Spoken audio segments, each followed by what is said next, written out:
I'm Sonya Morton Firth, and you're watching the Sonya Morton Firth Show. Today I have a very special guest, live from South Africa, the famous rugby player AJ Venter.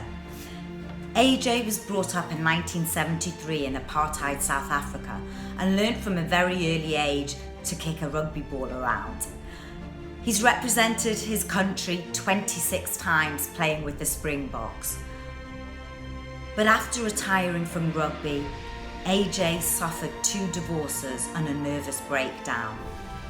Today he's managed to turn his life around and he speaks in front of businesses and schools around the country. I'm very honoured to have AJ as my guest on my show today. I'm just going to kick off because I've got to ask you, obviously I'm guessing you're still basking in the glory of South Africa winning the World Cup for rugby. So for the 3rd time, so let me know. It's really interesting for me to find out what your views are on this important thing and how you think it's really affected the country or how it's going to affect the country. Tremendously. So I don't know if you would remember, if you think back in 1995, South Africa played for the first time in the World Cup. We played in South Africa. We just came out of apartheid. It was a massive thing for this country. And Francois Pienaar was the captain, the famous blonde guy with the number 6, and him and Madiba held the World Cup high. And that was a major event in South Africa. I never ever thought that I would utter the words that there could be possibly a bigger moment than that for everyone involved in sport, but in particular also other people. But what happened in the last few weeks and months, honestly, is an incredible thing, and I'll tell you why. In South Africa, we've got like the electricity, we've got an interesting makeup. We've got people from all edges of the world. We've got people with all kinds of skin color. We've got many different languages. We've got 11 official languages. We've got many different religions. Just that in itself is an interesting combination, an interesting melting pot. It's so difficult for people to see, one thing as the same color because they're looking from so many different perspectives. So we have got an interesting place that we live in, but that also makes South Africa, I believe, an interesting place and a beautiful place to live in. There's not only one perception or one view or one opinion. Everyone kind of has to get along. And getting back to your question, this World Cup here is so important for many things. One, this is one of the first times where there were players of color in the Springbok team that, in my personal opinion, wasn't there because they were a certain color. Because you know that in South Africa, in work and in sport, you've got to have a certain amount of inclusion in terms of your skin color to make it fair for everyone. And this is the first time, in my opinion, that every player in that team were there and is there on merit, number one. So there were many players of color that are outstanding. I mean, I would put them in my team first right now. And that's the beautiful thing, the very first beautiful thing. Secondly, to have a captain, a black captain that has literally come through so much hardship in his life. And for the people that don't know Siya Kolisi's story, he basically grew up in a shanty town in the east coast of South Africa. And I'm trying to get him on my podcast in the next few weeks. I'm so excited. I'm wishing he's going to get fantastic. You have to let me know. Maybe yes, I will. And, he came from a very, very humble upbringing, very poor. And a few things happened in his life that got him to this place. I think he's 20-something years old now, where he led a South African team, all-inclusive, to win the World Cup. Man, that for me as a South African is just a beautiful, beautiful story. And I really think that we're going to look back at this moment a few years later and say, we only understand the magnitude of what happened in these last few months. South Africa, honestly, look, you'll always get the people that are naysayers and negative, but I've seen something in South Africa that What's there to happened. be negative about? I mean, Oh, yeah, you know, if absolutely. you look back 30 years ago, I'm sure you could have never imagined this happening. Never, ever, ever. And it's amazing. And I'm happy. Look, I don't have a British passport or any other passport. I'm going nowhere. I'm staying here. So I'm so happy Okay, we'd love you to come over here to England. Yeah, so Sonya, it's a beautiful thing, man. We really we are going through an interesting time here.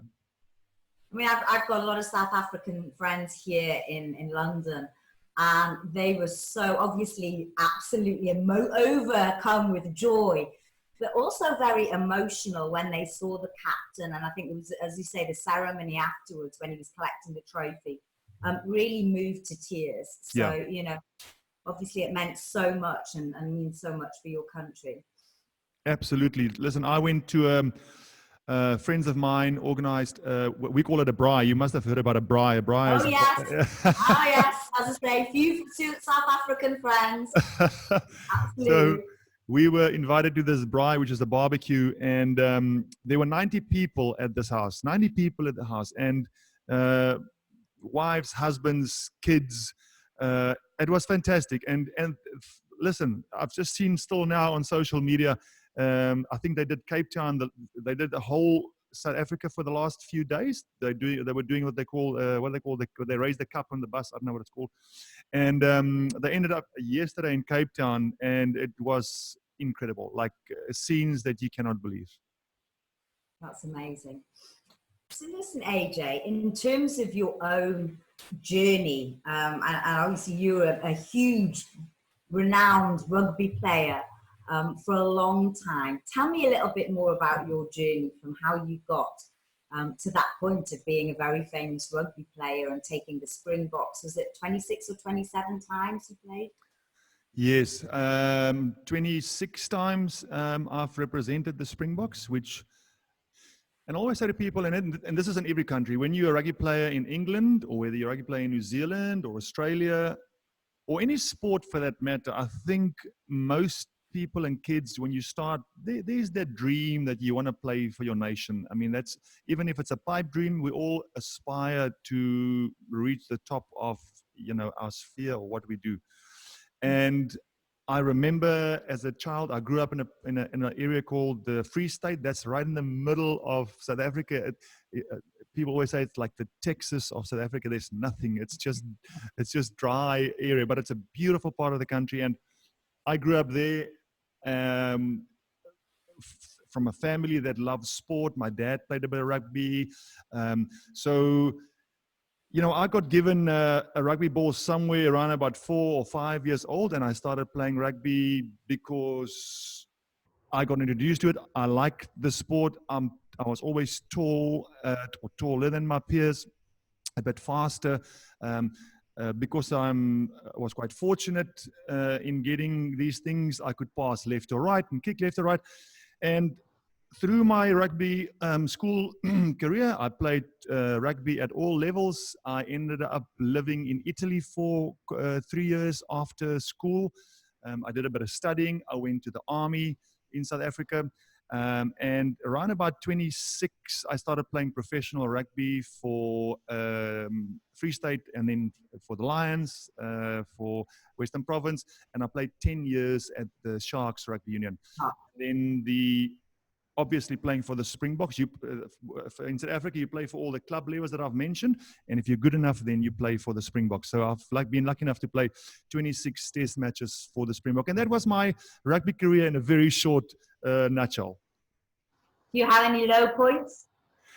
A few. I was never, when I say low points, I don't see many things as low points. It's just what happens is a part of our life. You learn.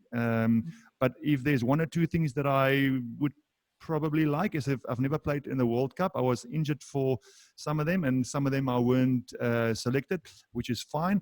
But if there's one thing, and it's just small, I would have liked to say I played World Cup, but that's not my path. It wasn't my journey. I've had so many positive things in my life, and so many good things came out of this journey and this career that I had, and I'm very grateful for it. Tell me about that, AJ, and the positive things that came out of your journey as a world-renowned rugby player. Sure, so many, Sonya. So I always explain to people, when you step out of a successful or a long professional career, there are positives and there's negatives. The negatives we'll get to a little bit later, but the positives are, in a country like South Africa, where you play a sport it's our national sport, so it's the most important sport in the country, and you step out of that 5 or 10 years, people kind of maybe know the brand, they've heard your name before. And so stepping into business, because remember, as a rugby player, there's only, I would say, a few players around the world that make enough money out of rugby to sustain themselves for the rest of their lives. The rest of the guys, which is the 99% of the guys, which I fall under, don't make enough money to sustain the rest of your life. So you have to have something after rugby. Now, guys like myself who started playing halfway through my studies, stopped studying because rugby started taking over. For 10, 15 years, pardon me, you play rugby, and I retired at 35. And when you step out of that rugby career, you step into this massive, daunting business world where business people like to talk to you. That's the beautiful thing. You get into business meetings quickly. You can pick up the phone, get into their offices. But the rugby talk takes 5 to 10 minutes. Then from there, you've got to sell your product. You've got to be confident about your product. You've got to be knowledgeable. And those things only come with time, right? It's only time that gives you the confidence and that's a word I'm looking for, but that goosebump to really sit down and talk and let the guys on the other side of the table trust you. So it's all about trust, and that takes quite a long time. So for most sportsmen, stepping out of that sporting arena, there's I would say 4 to 6 years space for most of us. Some of them just step in and do it. I know there's always the outliers, but most of the guys have got quite a little bit of a difficult transition period. And those are the tough things, but there are so many good things. Like I said, you meet so many interesting people. You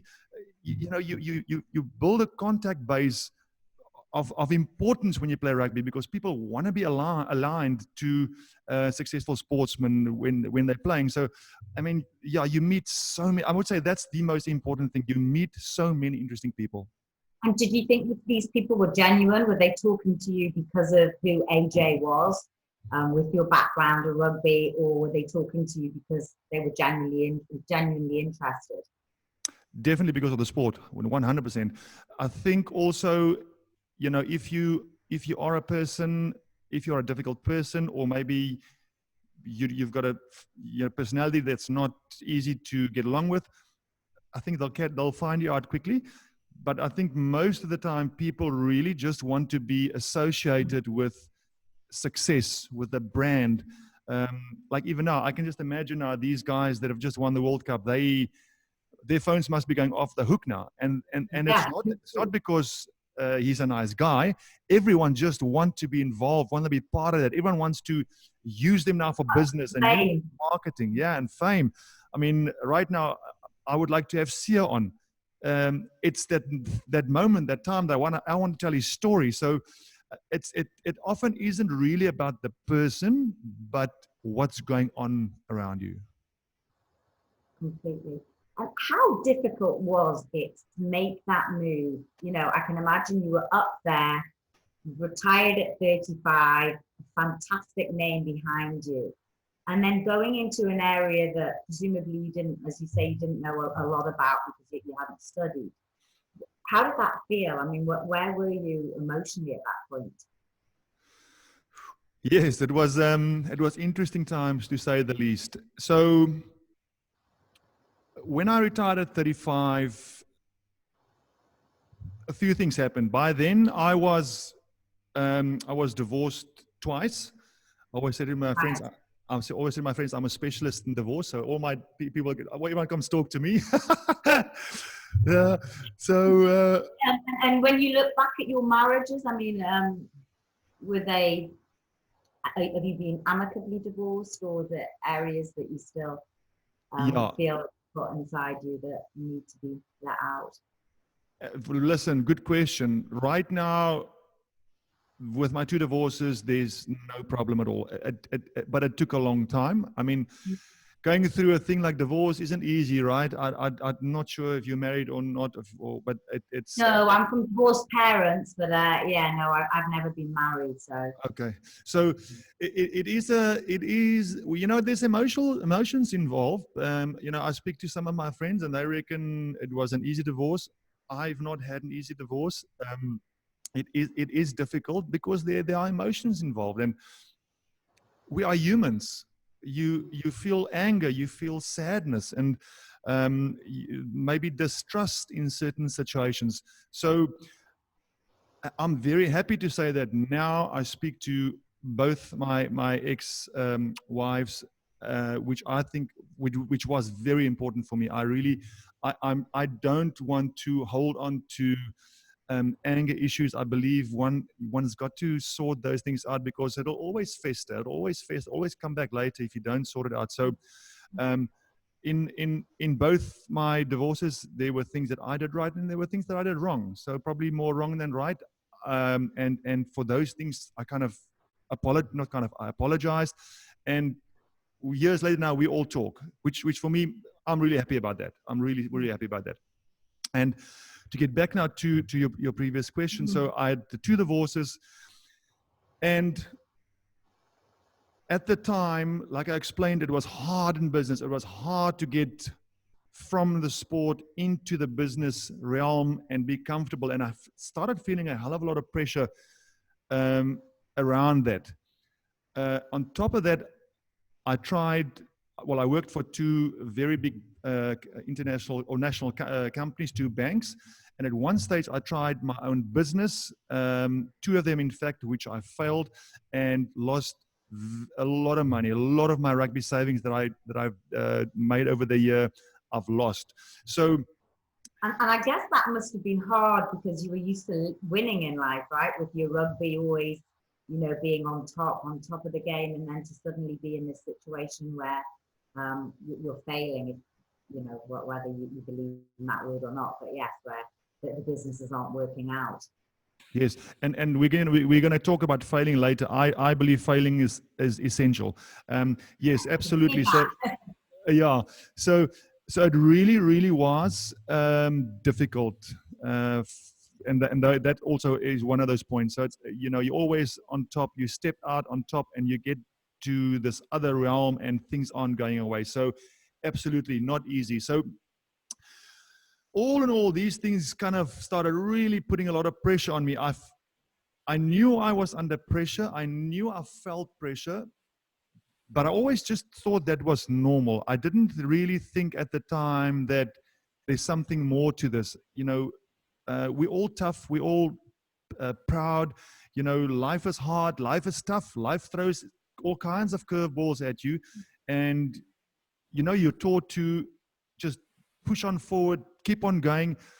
And at one stage, a few years after my retirement, all these things really just compiled so heavily on me that I started feeling a little bit funny this one week. Well, it actually started often, like when Wednesdays came along, I started feeling a little bit nervous, and I don't know why. Wednesday, Thursday, Friday is like the worst days, and actually when Monday starts, yeah, like an anxiety, and I didn't know what this thing was, man, because I was single. Well, I'm still single, but I was single at the time, and so weekends came closer, and my friends have all got families and kids, so I don't want to bug them. So as the weekend coming closer, I started feeling a bit of anxiety because what am I going to do this weekend? And so slowly, this thing started just building and building because of all this pressure around me and the weekends, and I'm single and and this came to an end one Friday afternoon. And I remembered it like yesterday when I woke up that morning and my hands were sweaty and I felt like I had the flu. you know, when you got the flu, you feel a bit Yeah. feverish. At one stage, Shivering all over you. yeah, I felt like I've had some a bottle of wine to drink. And at about 3 o'clock that afternoon, I literally felt like the walls of my apartment was caving in on me. And then I realized, hang on, there's something wrong. And I actually at one stage thought, am I having a heart attack? Is this what a heart attack is? Oh I didn't know, because I didn't know what this was. And at about 4 o'clock, I realized I've got to phone my doctor now, because he's got to leave the office at 4:30. And if I don't get him now, it's over for the weekends. And I got a bit scared. So I phoned my doctor and I explained what was happening. And he basically just said to me, listen, it's just obviously not, I can't diagnose you because you're not with me, but this sounds like you're having an anxiety attack or a nervous breakdown. And yeah. And he said to me, would you be able to drive to the pharmacy? And I literally was at a space where I was thinking, I wonder if I actually can drive.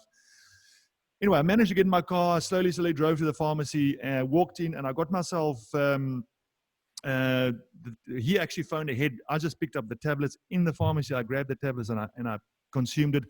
And a little bit later, I started feeling better. And I'm telling a long story now, but basically, it's great. It's interesting. yeah, basically, I had another 2 tablets the Saturday morning. I had another 2 tablets the Saturday night. And when I woke up the Sunday morning, because I don't like to use pharmaceuticals, I'll barely have a headache tablet when I've got a headache.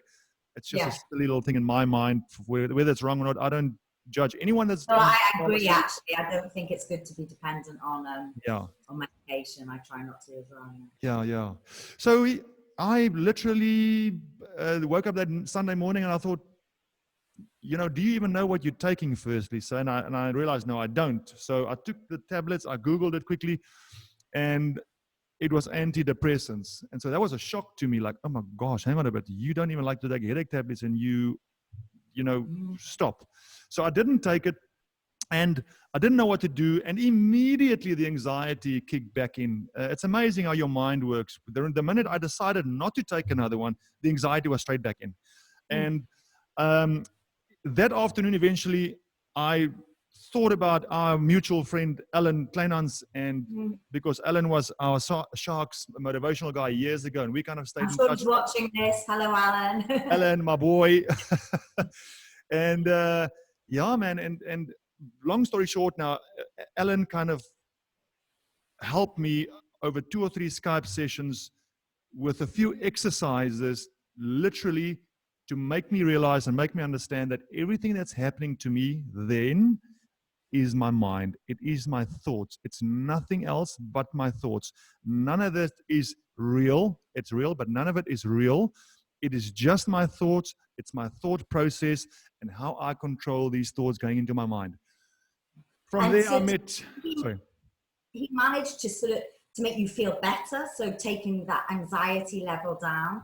So a lot of people would say, if they didn't understand this, they would say, well, it's a chemical imbalance in your brain. And the antidepressants are actually equalizing out those chemicals. I mean, I'm not a doctor, but I would say that would be the majority of the population that will probably say that. And yet, you've spoken to Alan, and he's managed to talk and really delve deep and find out what the issue of the problem is without any drugs. That's quite something. Yeah. So look, again, I'm also no doctor and I'm no psychologist, but what I can say is that there's 100% there are people that have got chemical imbalances that needs medicine. 100%. I don't know who they are and what they are, but in my personal little thing that happened to me, and I do think many other people, I do think that often the quick, easy way out is to just give people medicine. Yeah, of course. Yeah. So there are the people that need medicine, but I do think in the middle here, me and other people, there's another way out. That is not the easy way. The easy way is taking the tablets and it masks your symptoms. I think the harder way is to go, all right, hang on a bit. Where's the problem? It is my thoughts, and start doing little exercises every morning, every night, controlling the negative thoughts. I mean, I'll tell you, for example, one of the things that he said to me is, he said to me, okay, when do you have these anxiety feelings? I said, listen, whenever I open my eyes, whenever I'm conscious, I can feel it in my tummy. It's like a hollow thing in my tummy, and I'm sweating all the time. So he said, okay, but it's because your mind allows those thoughts in. So what you do from now on, and this is the funniest thing ever. I laugh when I tell people this story. He said to me, right, from now on, if it's in the middle of the night or when you wake up, or if it's the morning when you wake up, or if you're alone in your apartment, this is what you're going to do. The minute you identify a negative thought, so you're thinking about the money, or you're thinking about the work that's not going well, or you're thinking about your ex-girlfriend that's not doing, what is she doing? What you do is the following: identify the thought, put it in a little bubble, put it in a ball, in your mind, say, I respect you, but right now you aren't serving me. And with your hand, he says, you wipe the thought away. And when you do that, immediately I want you to focus on something nice. The fact that you've got nice shoes on, or food in the fridge, or the fact that you're breathing. Just change the negative thought immediately into anything positive. It doesn't matter what it is, the smallest little thing. He said, but the problem is this you have to do for weeks and months at a time. You cannot just do it for one day and think it's going to work. You've got to change your mind. Yeah, you're reprogramming your mind. You've got to reprogram your mind and your brain. And you also know Dr. Joe Dispenza, and a lot of these things come through Dr. Joe Dispenza's teachings, where you got to literally consciously make a decision. All right, this is my steps for the following month or week. And I promise you right now, that was the best thing that man taught me, Ellen, your beauty. It took me a lot of time, and I was very embarrassed when I was alone in my apartment talking to myself and my thoughts. But I talk to myself all the time. But a few months later, I realized one morning I woke up and I realized, oh my God, I'm doing it myself. I don't have to think about it anymore. Whenever there's something happening that's a little bit stressful, or I can feel the anxiety coming up, my body and my mind is now trained. I'm almost doing it without knowing it. See? And that was the beauty of it. And it's just training, and it's just persistence and repeating things. And look, there's many other things that happened as well. I mean, we can go into it a little bit if you want, but I mean... Yeah, tell me what else was going through. So at the time, Ellen kind of opened this door to me of endless possibility. I mean, the only people that are keeping us from learning is ourselves, right? So we either learn or open ourselves to learn more things. And sometimes you learn stuff that you think, okay, hang on, but that's not for me. And then you don't take it on. But some of it that you're going to learn, you're going to go, oh my God, that's brilliant. But if you never opened yourself up for anything else than your own beliefs that you know now, you'll never know, right?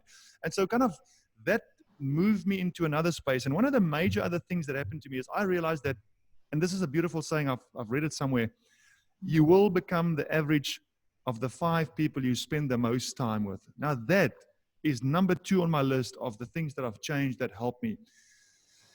I've got beautiful friends. Always had beautiful friends.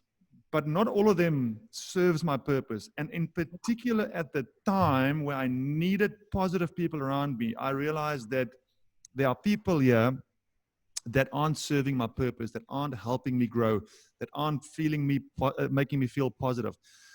And it was a little bit tough in the beginning, but I realized there were a few people that I had to now, and you don't have to be rude or ugly, but you have to just choose your time with certain people, exclude certain people a little bit more out of your life that doesn't serve you, and then consciously fill that void with people that you look up to, people that are positive, people that are serving you. Yeah. So literally you just have to do this again, and naturally you'll just grow as a person. So for me, that was possibly the second most important thing that kind of I learned out of it. And man, at the time, I realized that television, radio, social media, all those things are beautiful. It's beautiful things. I mean, I use social media for my business, for my talks, for everything. It's part of our life. we're not going to not have social media, and you cannot ask anyone not to be on social It's media. a great tool, right? It's a tool. Correct. At the end of the day. And that's all it should be, a tool. 100%. So the thing that I realized is, okay, great. Right now, your social media is full of crap. It's full of negative people, full of people that just selfies all the time. Yeah, compare.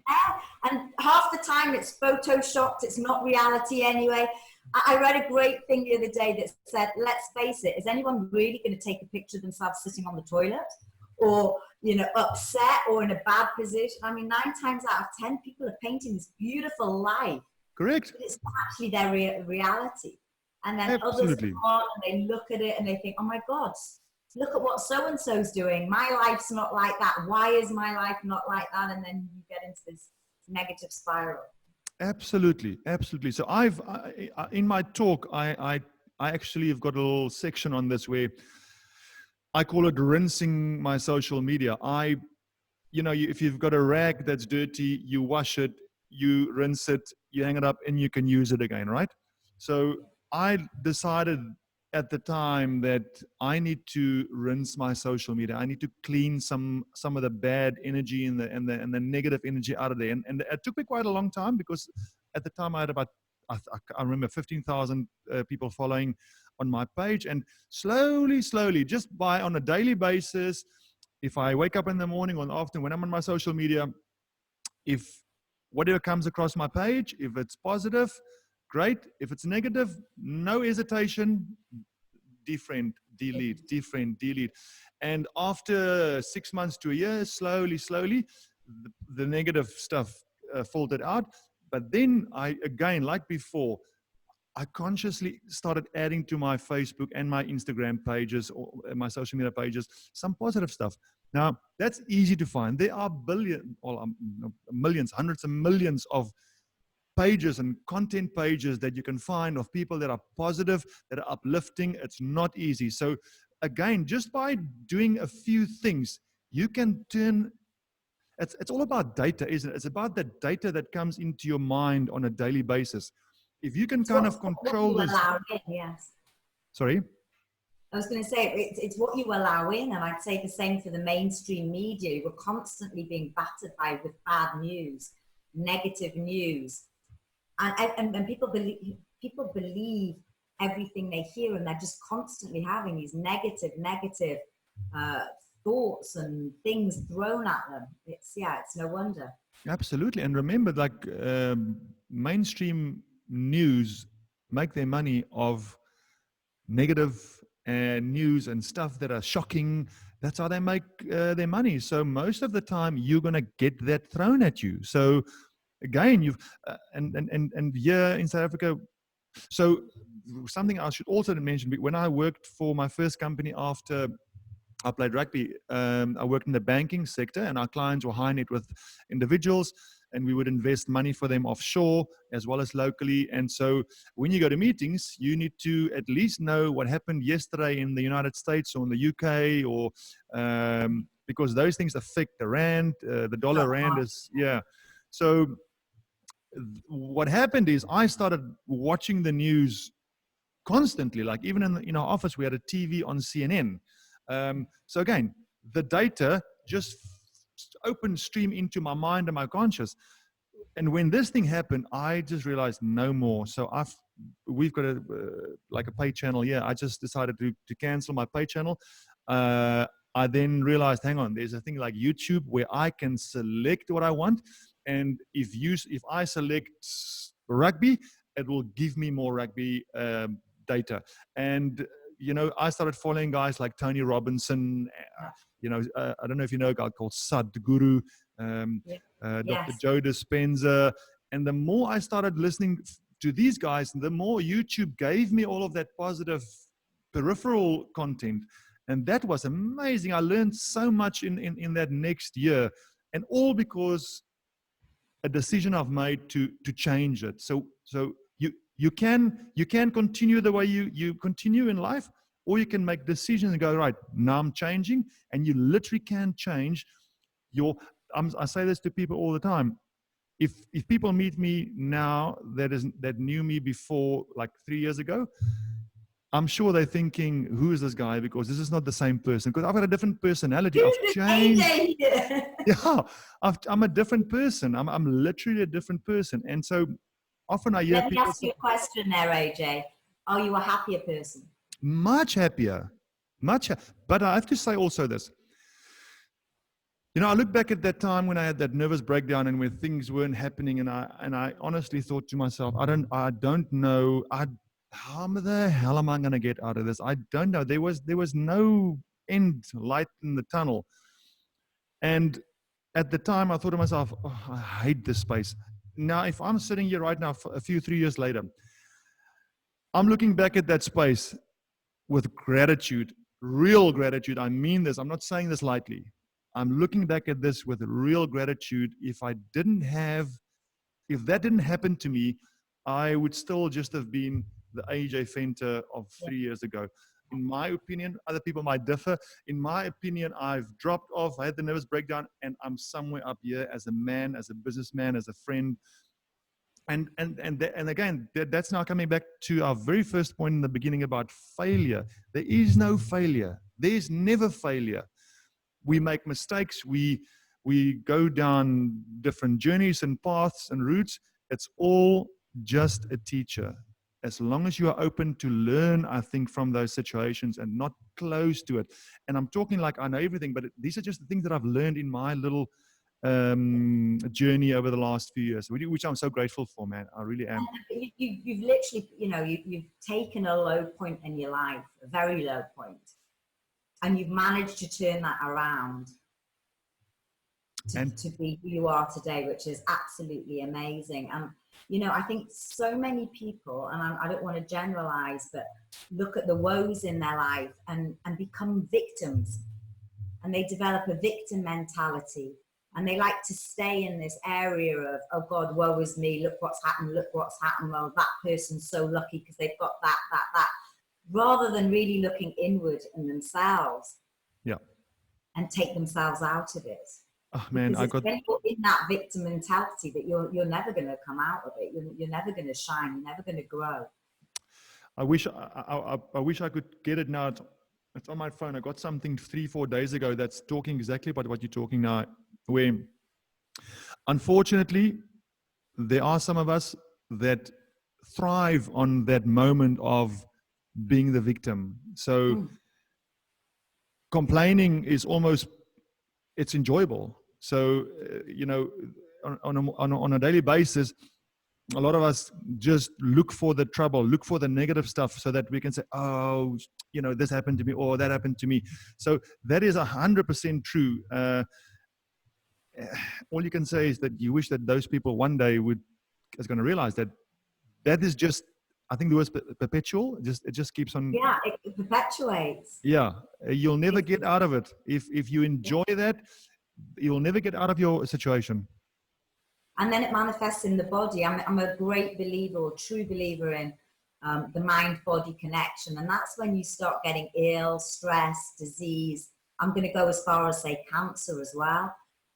It's all this negativity that if you're constantly in those thought patterns and constantly thinking you're the victim of your circumstances, then your body will eventually react. And unfortunately, we do live in a society where the doctors will just give you drugs as a temporary measure, but unless you do the real work like you did, then you're really not going to get through it long term. No doubt. And again, I will say, when I talk about these things, I always say, I'm also not a medical doctor, and I'm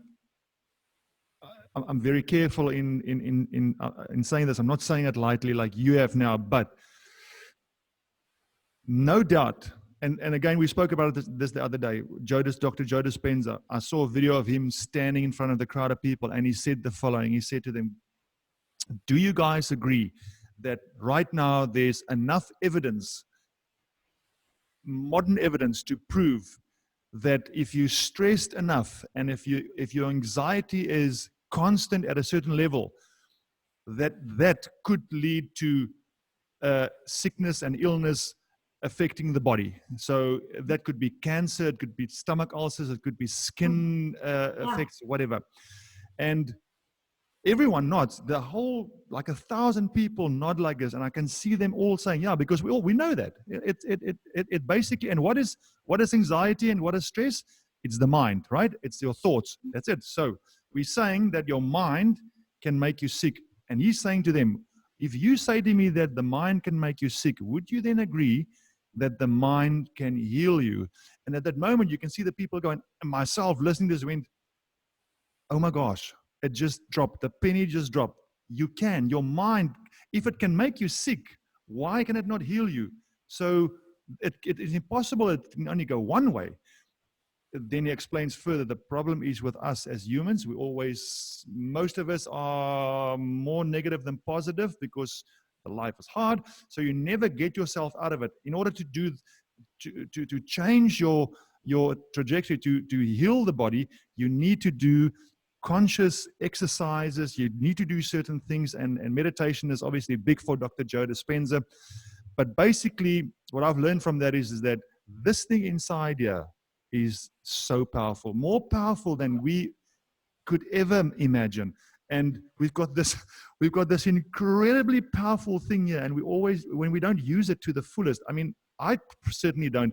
I'm hoping to learn as I go every day to use this. It's mine. I can do with it whatever I want.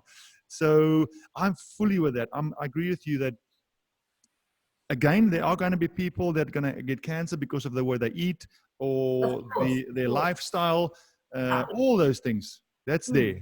But one's got to be careful if it comes to stress and anxiety on what you allow here. And it's the modern day, you know, we're all stressed. Yeah. And, you know, going back to surrounding yourselves with the people in your network that can lift you. You know, we're really in a lot of these corporate organizations are very toxic, and we're constantly surrounding ourselves with toxic people, and even families that can be quite draining. So I think, again, going back to your earlier point about surrounding yourself with people that uplift you and that have got positive energy and positive thoughts can really help as well. Yeah. And you know, you just mentioned something there, and this is the difficulty, because when we say the people around you, the 5 people, now if you really think about this is your family, right? Your family are a few of those people. Then it's your best friends. That's hard to shed those people. Sometimes it's difficult to say, okay, hang on a bit. My brother and sister is not positive for me. How do I spend less time with my brother and my sister? So again, I don't say that lightly. It's not an easy thing, but you can either change those people around you by being a flippin' good example and take them with you, or be tough and say, okay, hang on, they're not serving. It doesn't matter if it's your wife or your husband. I've never been in an abusive relationship, but I just know from, stories and people that those are some of the hardest things. Some people are caught up in an abusive relationship where there's kids involved, and it's just, they'll never get out of there. So people have got to make sometimes a decision and say, right, it's not benefiting me. It's not benefiting the other person. Maybe it's time to get myself out of this thing. And from an expert divorce guy, I can say that, when you get divorced, it takes a year, 2 years, and it's over. You don't even remember 2 years later what happened. You don't remember the tough times. It's just hard when you do it. So I'm not saying to people get divorced. What I'm saying, if you're in a place where it's not serving you, your purpose, sometimes it's just a tough thing to do, but it's got to happen. Sometimes you've got to go through the heartache to see the blossom at the end, or the light at the end of the tunnel. And sometimes you need to take a hard step, and sometimes the step's not an easy one to take. Sure. AJ, tell me what you're doing now. Have you found your purpose? Ooh, do we ever find our purpose?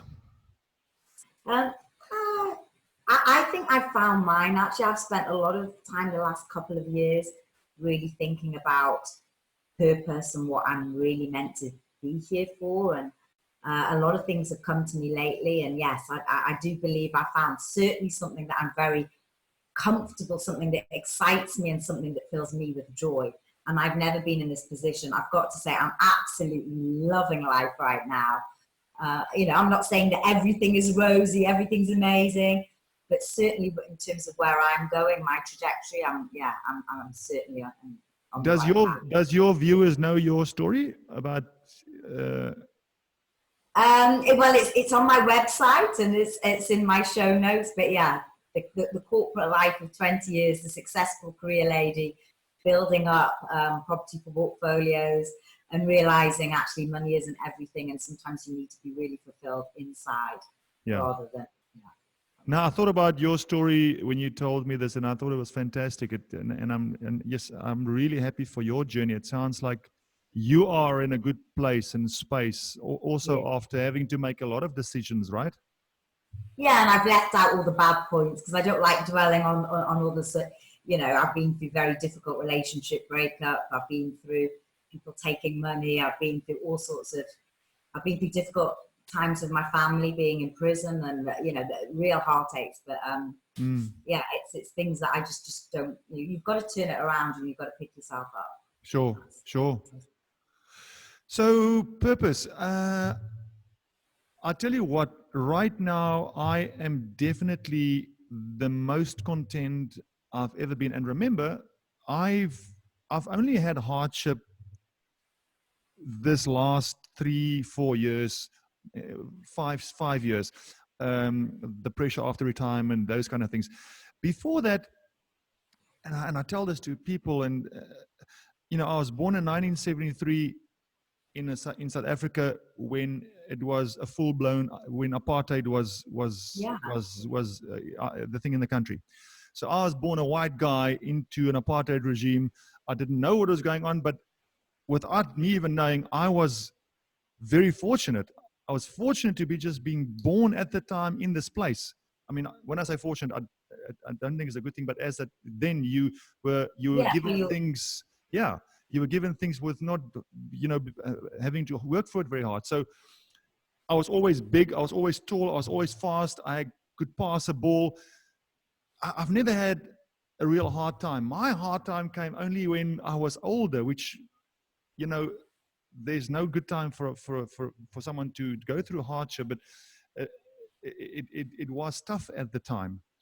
So now I have to say it's the happiest I've been, and I can say this right now, this is probably the poorest I've been from my whole life, but this is the happiest I've been so far. And I know that the way I look at life now, with gratitude for the small things in life, which is, for example, waking up in the morning, taking a breath, and knowing that I'm not part of the 151,000 people that died last night.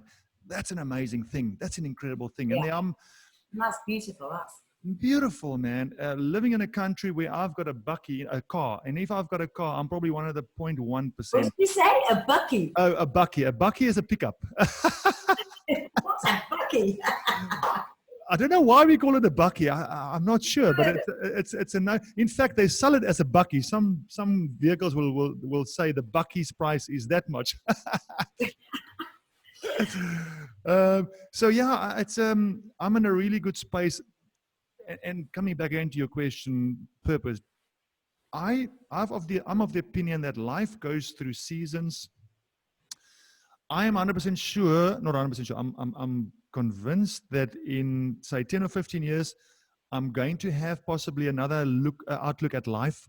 Things are going to change. I'm going to have different views and perspectives. And then something else might feel to me that this is my purpose. Maybe I'm wrong, but I'm always reluctant to say, right, I found my purpose, because life is interesting. It'll throw, like I've seen this in my life, and with your life. Yeah, it keeps on throwing interesting curveballs at you. So, but I'm very content right now. Really, I say this with respect. I'm so content. And I believe you're starting, are you speaking now? You're speaking in schools. You mentioned when we talked before, you said you're talking in front of businesses and in front of schools. Yes. So again, out of this little mishap that happened to me, a few things happened. One, as we're sitting here, we're doing a podcast. I'm also doing my own podcast. That's how we got introduced through Ellen. And what's your podcast called? Just so everyone knows. A little punt. My podcast is called Life with AJ Fenter, and you can find it on YouTube as well as all the Apple and Google platforms. Love it. And what do you sort of focus on in your podcast? I love it. I like it. So my podcast is I've been really, really impressed by Joe Rogan, and even when I started my podcast, I had no clear mission on what it is that I want to talk about, who I want to talk about. I just thought that I've got a story to tell, and I've got connection to some of South Africa's well-known people, whether it's business or sport or not. And I want to find those well-known people with a story and talk to them like you and I are talking now, like a one-on-one basis. And if people in life can learn from that, my job's done. So that that actually sounded good. I've actually never thought about that. That came out well. Yeah, it did very well. Sounds like you're purpose a little bit, maybe, AJ. So that really is what it is. There's no money in it. If it becomes a business, one day I'll be very happy. But that literally is what it is, to share my story and give other people a safe space to share their story. So that's the one thing that came out of my breakdown. And the other thing is I started talking to businesses and schools about what happened. And interestingly, that was quite a bit of a journey, because like now, speaking freely about this, I can tell you right now, 6 months ago, no one knew about what happened to me. I could not speak to people. I was ashamed of it. I was shy about what happened. Well, I guess everyone in South Africa knows you as the famous rugby player that played for the Springboks for 26 years. And, you know, you've got a sort of a reputation or an image. But I think that's got to do with it. But I think all of us, I think whether you're famous or not, I don't think it's an easy thing to talk about, to tell people I had a nervous breakdown. It's not an easy thing. It doesn't matter whether you're well known or not. But I suppose if you're well known, more people just know about it. I mean, there's no real difference there. So, but for me, what happened was, Sonya, when I actually, I did my talk on my computer. I worked it out over 5-6 months. It was ready. I could have done the talk, but I never started doing advertising or marketing for my talk. I couldn't press that button on LinkedIn to send my video out, because I knew the minute I pressed that button, everyone's going to know. And I knew that when I start talking, I will tell the truth and be vulnerable, because I'm of the belief that if you're going to speak to people, you've got to be vulnerable. You've got to be able to really come down to the bone and share your raw story with them, because if you don't, people won't relate to your story. You've got to be vulnerable, because they quietly behind have got something as well. And if I'm not vulnerable telling my story, they're not going to connect to that. So one, it was hard for me. Two, when I started talking about it, it was like a weight off my shoulders. It was like I was hiding it inside. I was hiding it from my friends, everyone, that I had this nervous breakdown, and it was always there. The minute I started talking about it, it was like a healing for me. I started healing about it, and I can say this now, and obviously no names mentioned, but since some of my friends now, after I've started talking about it, phone me and say, I cannot believe you speaking about it, because I've been struggling with this for 2 years or 3 years, or I've been on medicine, or people that I would have thought, dear friends of mine, but we don't speak about it. No one speaks about it, because it is that little stigmatized thing of, oh, he's weak. You know, you think when someone is got a nervous breakdown, or when his anxiety is weak. No, we've all got it. And we've got to deal with it at some level. And I don't know, it's probably the same in the UK. But I know South African men, we hard. We are, you know, you're the man in the house. You bring the money. You look after the family. You don't show weakness. This is a weakness, perceived to be a weakness in our society, in this country, no doubt, because I've seen it now since I started talking. Tough men say to me, thank you. This just made me feel so much better to see that you are going through the same stuff that I'm going through, and I've never spoken to anyone. The only guy that knows is my psychologist. So this is something that's with us. It's everyone has got it, man, or most people has got it. And I think, the same is true in England. I don't know to the same extent. I think I actually agree with you in terms of as much as you can stereotype a nation and say that, South African men are very, I'd say, alpha or driven or, I don't want to say the word aggressive, but very, like you say, paternal. And they have, and I think that was the case in probably in England a few years ago. I think things are shifting just because I think the whole gender thing and everything in society here is getting a little bit sort of mixed up. And I think men, and I'm going to say men more than women, are probably not understanding where they really fit. Yeah. Because on one side, they're told that they should be masculine, on the other side that they should be more vulnerable and should be more feminine, or they should be more kind and considerate and show their emotions. So I think at the moment it can be quite confusing, I'm guessing, to be a man. I'm not a man, so I don't know. And I'm not saying all women don't suffer. Women do suffer as well. But the one thing that I think women do more than men, and that's talk. We tend to talk and we talk about our emotions. We're just more emotional creatures. So, I'll get on the phone to my friend and I'll talk openly and I won't think anything of it. But I guess a guy won't do that as much. Now, I'm not saying all women do that, and still women do have issues around that. But I think for women, it's easier just to talk. You've hit the nail on the head. And I actually had this conversation with a friend of mine the other day, and she said exactly the same. And as you said, it reminded me of it. She said exactly the same, because ladies talk easier, they open up easier, and that is the subtle differences between men and women. You are 100% right. We keep it here. Guys, we have a beer, slap each other on the back, laugh, tell a joke, and off we go. There's very little when guys sit down and go, all right, listen, are you okay?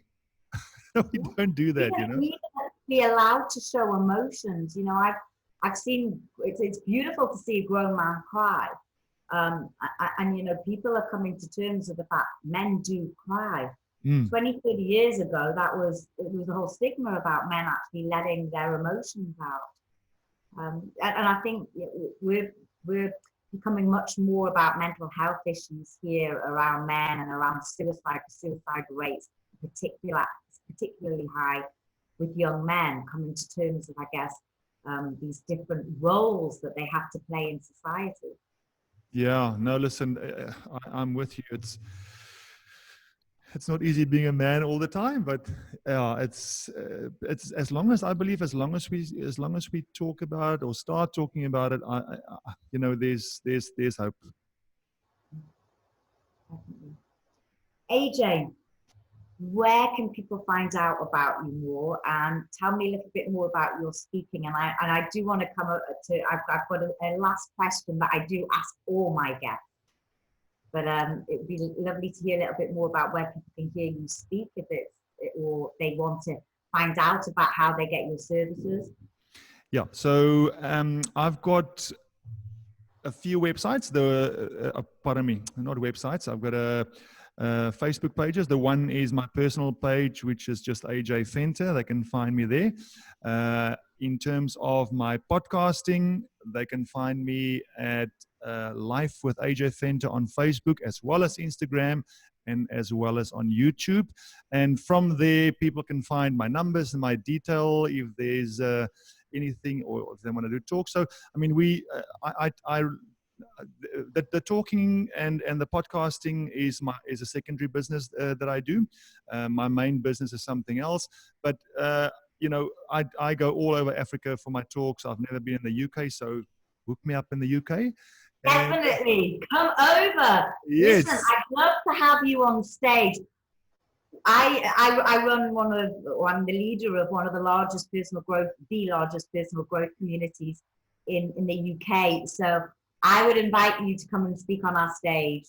So there's the invitation. Just need to get on the plane and come over. We'd love to see you. Would love that. Let's definitely organize it in the future. Fantastic. And AJ, my last question, and I ask this to all my guests. If you were to write a message in a bottle to be found by future generations, what would that message be? That's a nice question. I would say, if I want to put a spin on the question. If that bottle was put in the water 1,000 years ago, and we picked that bottle up today, there's been a lot of change from 1,000 years to now in terms of technology and all the things on earth. Yet the values of 1,000 years ago are still the same values it is today. If I would put a message in a bottle, I would say to people, values never change. It doesn't matter if it's 1,000 years ago today or 20 years from now. Values is the most important thing. Doesn't matter how much technology and things around us change. Try and keep values to the core as what it should be. That for me is the most important thing. I thought about this question, and that for me is the message that I would like to put in there. Beautiful. AJ, it's been amazing having you on my show. I wish I could give you a hug right now. Yes. Yay, a virtual hug. Hope you enjoyed the show. Remember, there's a new interview out every Monday, so hit subscribe and like, and you'll get it straight into your inbox.